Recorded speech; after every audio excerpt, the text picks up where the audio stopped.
Hey, Joe, how's your run these days? Oh, crazy, man. How baby? Like a dream. And is it fast? Especially to soup it up. What'd you do to hop it up, anyway, Joe? Old man says I can quit school. Yeah, but who wants to work in a smelly old laundry? Well, it's better than... Will you? It doesn't matter how he makes it, just as long as he gets a buck. That's what I always say. Boss told me he was going to give me a job driving a delivery truck now. Raising pay. Crazy. Yeah. Hey, I can go up to the gas station and buy gas from you now. Yeah, but, well, I don't work at the gas station anymore.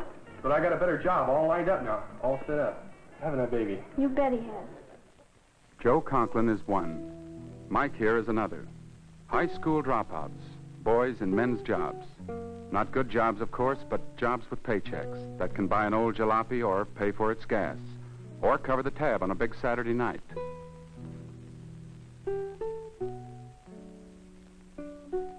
They're not bad boys, these dropouts, not delinquents, not hoods, not yet, that is. They may not even be stupid or backward or lazy. This is Pete, a nice boy, as a matter of fact, just one of almost 1 million American youngsters who didn't make the grade at high school last year. What makes a school casualty? This is harder work than Bill might be doing in the classroom right now. What makes him trade English, math, history, science for a broom and $1.10 an hour? Why is a dropout? School people in many American cities have been asking this question, checking cases like this one, doing research, thinking hard about so terrible a waste of youth, so big a leak in our manpower reserve, so great a failure in our educational system. But the reasons why a third of these students will leave school without diplomas are not simple. You can't put all the blame on the individual pupil or his family, or on our schools, or on our economic or our social system. Many hidden forces may be pushing this Jack or that Jill to the point of giving up. Dropouts, educators have found, just don't happen overnight. They take years to develop. Let's go back to the childhood of Joe Conklin, dropout. Did you talk to McGinnis about the new job? No, I thought I'd wait. Wait for what? Your whole life is going by. Pretty soon it's going to be too late. Look, will you leave me alone? I just want to wait. Well, what do you... Joe learned quite early in life that the name Conklin was not something to be proud of. Look, I'm doing the best I can. That's just the trouble. You are doing the best you can. It isn't very much, is it? In this day and age, how anybody can make a lousy $8 a week, I don't understand. Everybody's making money, but, you know, everything isn't good enough for you. If you take after your father, it can only mean you're stupid. And yet a small boy needs a man to take after. Someone to respect and learn from. I'm getting sick of this.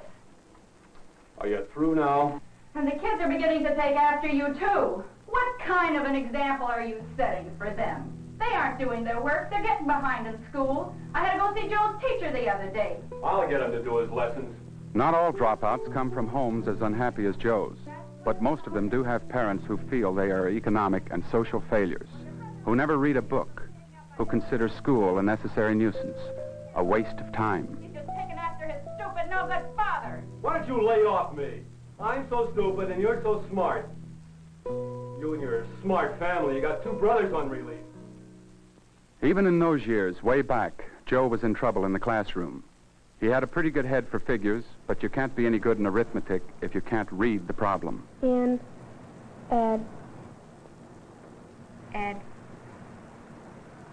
Addition. Addition.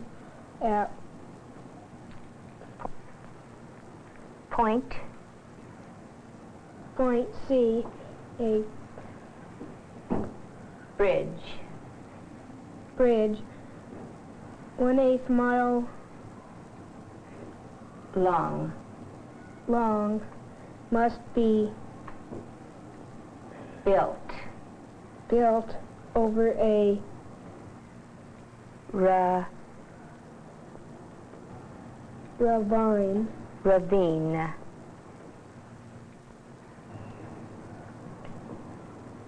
Would someone else like to come up and help us with our problem?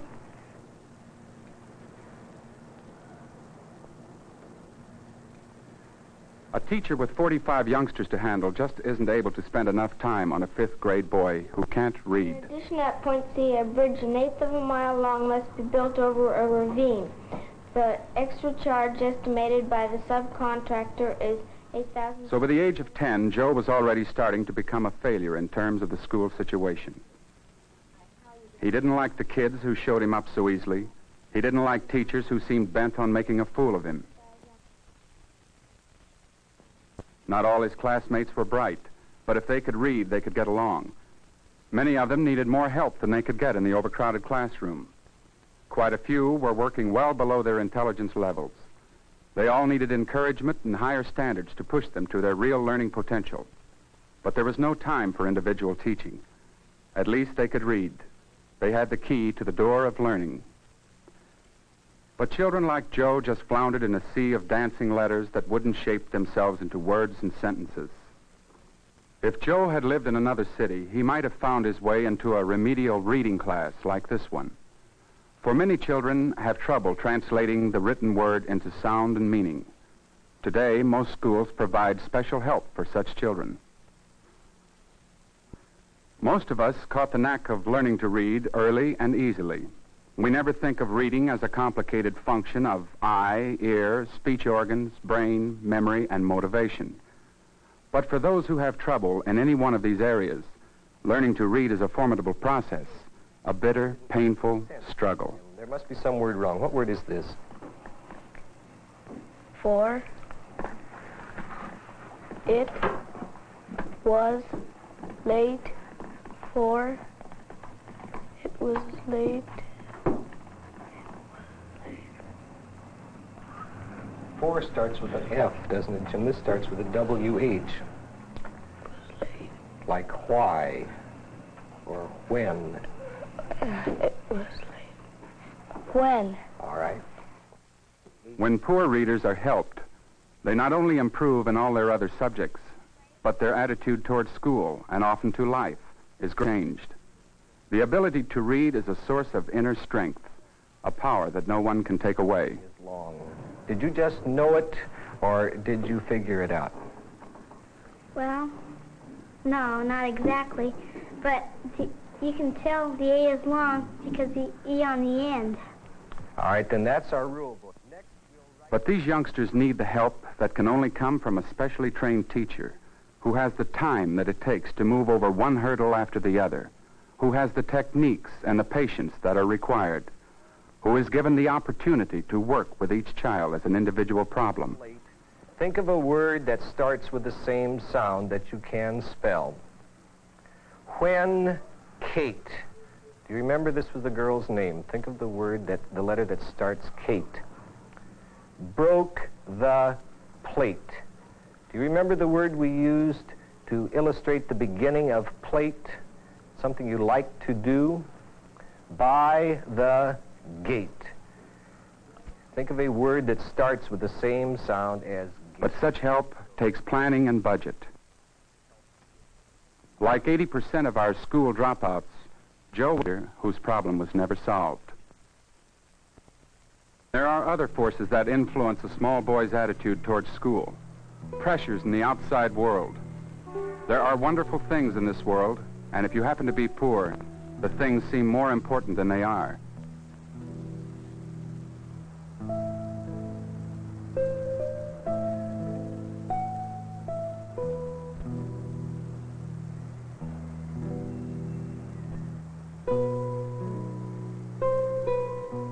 A small boy is not unaware of our pressures to have, to get, to own things.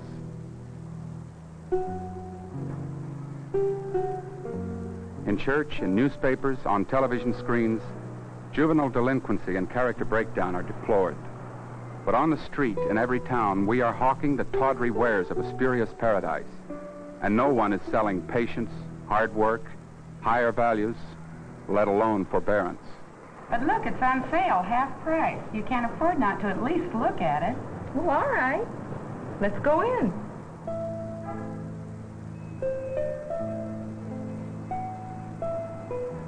The Joes are affected more strongly than other children by such pressures because they are the have-nots, and their hungers are consequently sharper. Of real love, of security, and hints that grabbing is the quickest way of growing up. Boy, that Sebastian's got it made. I wonder what this set him back. He told me he got a wonderful deal on it. 36 months to pay, too. The Joes aren't stupid, boys.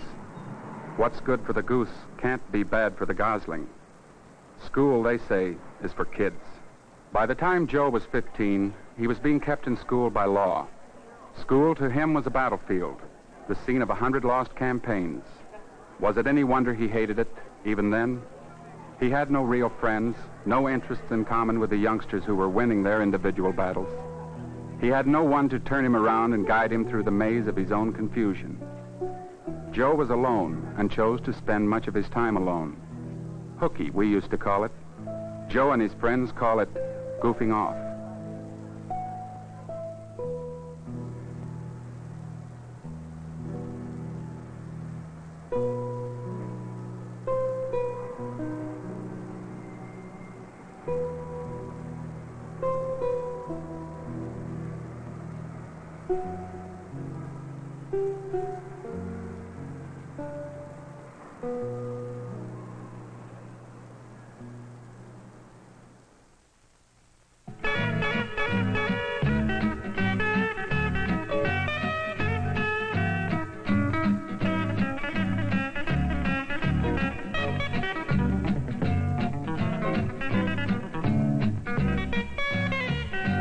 By now, Joe was a fugitive from failure. It's not really fun, but at least you're out of prison, away from nagging parents, away from disappointed teachers splattering you with a steady stream of D's and F's.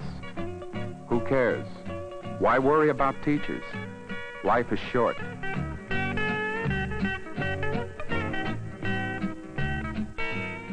The game may be pointless, but at least you win once in a while.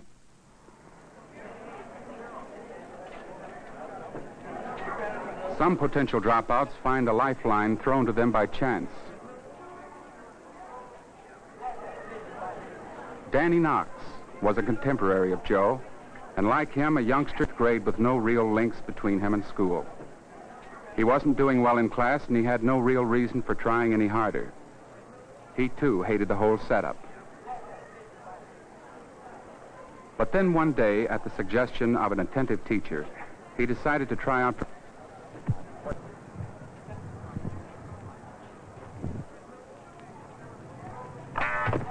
Now, Danny, that's a pretty good try. As I told you earlier, we just put you in here for an experiment to see how much spring you had. And there's probably nothing wrong with your spring. However, from watching you out here in the warm-up, I'm sure that you have better leg speed, and we probably should get you in the sprints.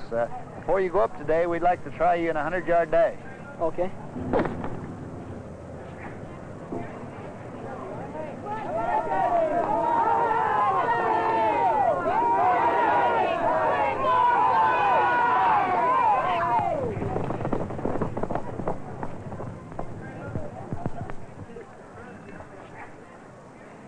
The cinder path was to become Danny's road to friends, to a sense of belonging in school, to personal achievement, and eventually to better classroom grades. Extracurricular activity would help him to find his way back to the curriculum. Danny, the thing that I'm really enthused about here is you running here with all these sprinters, men in 100 and 220 men, and men off our sprint relay team here. And you ran third place in that. That's a real surprise. And your time is 10:07. Nice job. And I realize you're new out here for track, but you find 10:07 is pretty remarkable for a new boy out here in his first time trial. So track is something that you have to work real hard at, and it takes a lot of time and a lot of attention to detail. But I'm sure if you want to be with us, well, we want you, and we'll work hard with you, and the men here will be happy to have you among our group out here. Nice going. Thank you. After-school activities often help young people understand why they must study. Making A's and B's is often too abstract a goal for an adolescent. But the promise of career and prestige is a tangible target to shoot at. High school programs like this Candy Striper Club show youngsters what their roles may be in later years, roles that can only be played if their schoolwork earns them the right to take their parts. A few hours a week of adult responsibility can be a bridge to increased maturity. Today, most high schools have specialists who watch over the academic careers of the students.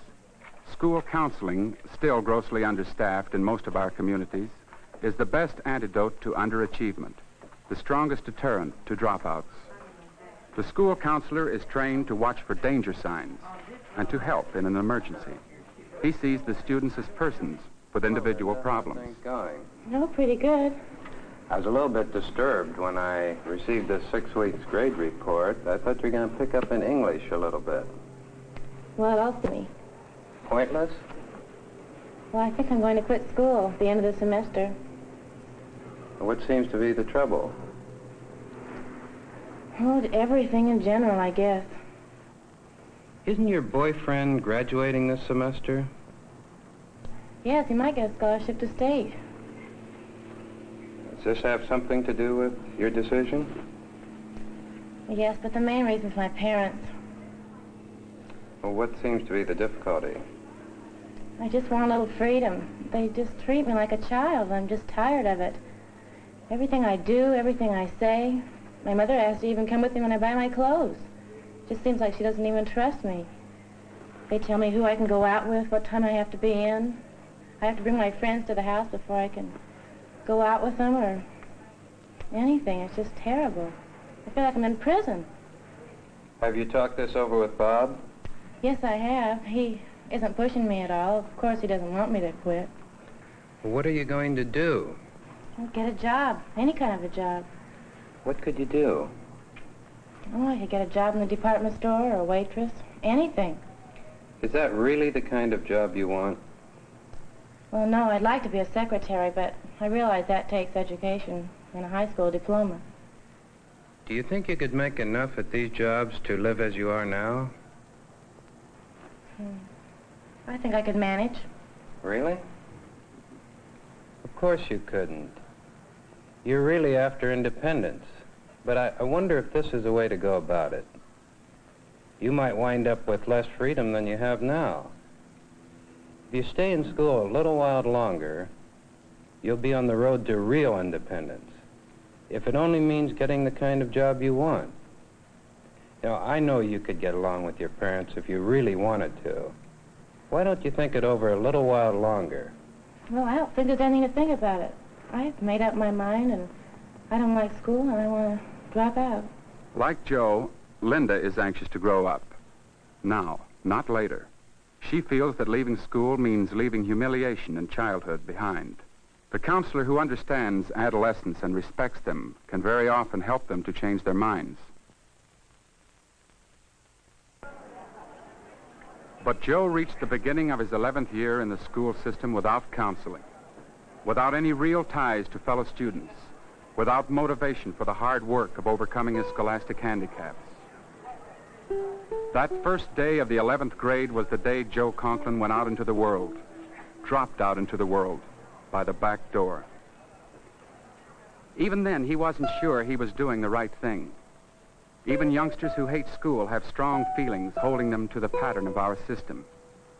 He wasn't breaking any law now, but he felt as though he were. For few 16-year-old boys are men. They still need the companionship of other 16-year-olds. They still need supervision and protection. The grown-ups world is frightening and challenging, even when it is attractive.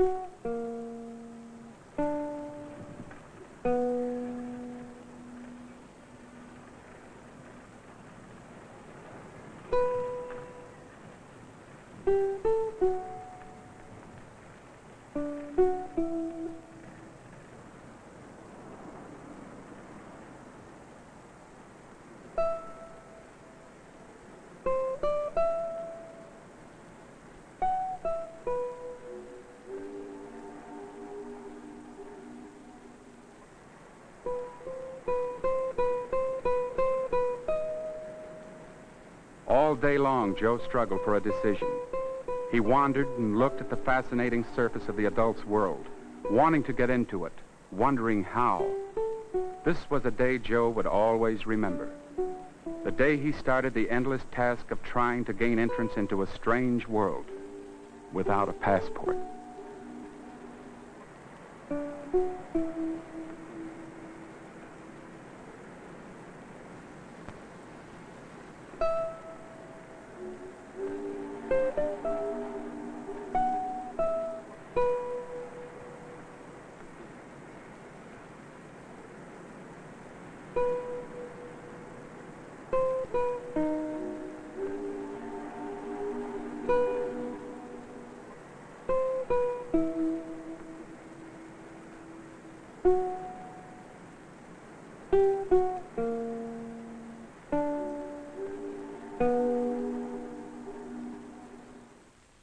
Most schools in America today are trying to keep their Joes from dropping out.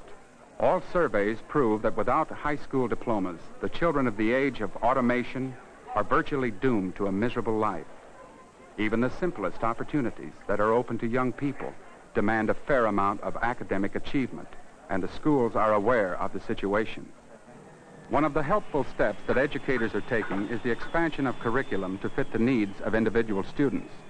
Courses that involve the personal interests of the students are being added in the hope that they may motivate harder work in the academic subjects that are related to them. All right, that 60,000's over. That's good enough. Finish your cut. Go ahead and start your machine.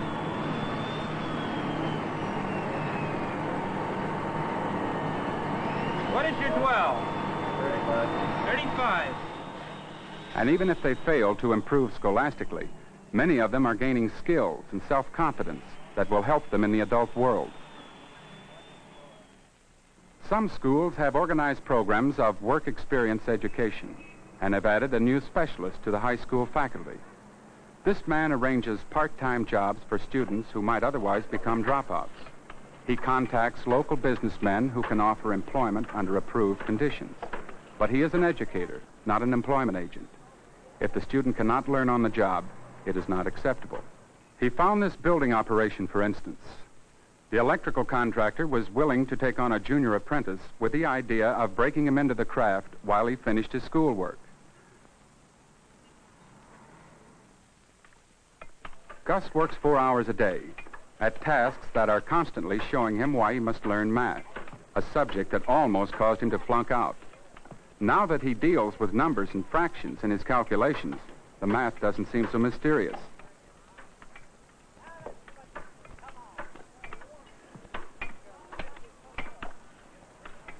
The work experience educator makes it his business to visit the building site at intervals, to see that Gus is right for the job and the job is right for Gus.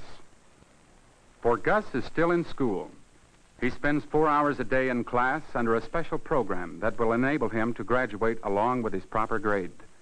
Many of the boys and girls who are enrolled under this work experience plan show a considerable increase of interest in their entire school program. Have there ever been any cases in which the Attorney General and the Public Defender were up against each other in court? They are more serious, they try harder, they do not have to be pushed to learn. For one thing, their confidence in themselves has been restored. For another, they do not feel that they are alone, humiliated, branded as failures. And thirdly, they see some hope for their futures. They are assured that they will enter the adult world by the front door. Little wonder they are interested in what goes on in that world. But the 4-4 plan, as it is called, does not operate impersonally. The progress of the students is constantly checked by supervisor and counselor. And we finally found him a job with Mr. Caleras, an electrical contractor. How is he doing in the classroom now, by the way? Very good. His grades are coming up. I talked to his instructor, and he's getting along better with the other students and himself as well. He's beginning to learn the practical value of what he's learning here. You've talked with his parents? I talked to his parents just last week, and they're delighted with the change of attitude. And, of course, I'm very happy because this means he'll be able to graduate from school. Our Joe got a job when he left school a year ago. Then he got a car, souped it up, found himself a girl. Now at 17, he's lost that job and 2 others. The unskilled worker is the last to be hired and the first to be fired. Every new machine, every business recession ends his employment once again.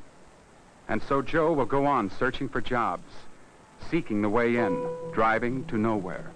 When did he lose his way? Would someone like to volunteer to help us with this? Why don't you do something about it? Are you through now? Over a ravine. Doesn't matter how you get it, just as long as you get the buck. That's what I always say. For Joe and thousands like him, there are no counselors, no remedial reading classes, no help at school or at home, no help from community agencies. And remember, almost 1 million Joes a year drop out of school and are lost to their time, themselves. For a little while, Joe still has a chance. If his community, his school, his neighbors want to help, if he himself wants to be helped, he can still turn back and rediscover what he has given up, the chance to learn. If he doesn't, his search will be endless. There is no short.